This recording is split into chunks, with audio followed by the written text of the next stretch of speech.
it's the Father who's identifying Jesus as God. In Hebrews 1, it says, in the past, God spoke to our forefathers through the prophets at various times and in sundry ways. Here you have a mention of God, obviously the Father.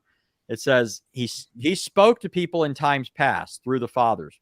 Then it goes on to say, in these last days, he's spoken to us by his Son. So here you have a clear distinction between the Father being denominated God and the Son. But how does the rest of Hebrews go on to identify the Son?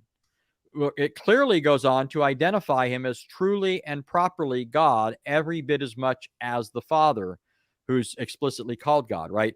It says, in these last days, he's spoken to us by his Son, through whom he created the worlds, right? He is the radiance of God's glory, the effulgence of his nature, the identical expression of his nature, the text says.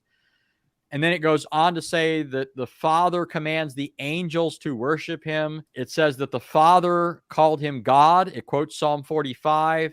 It says that the Father applied the words of Psalm 102 to Jesus, where it says, in the beginning, O Lord, you laid the foundations of the earth. The heavens are the work of your hands.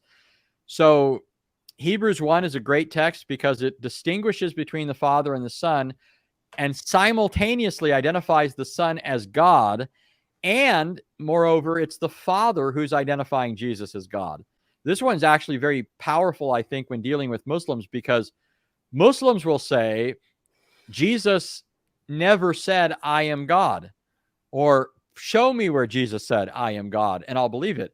Well, we can one-up them here because it's not simply that Jesus identified himself as God, but in this text, it's the Father who identifies Jesus as God.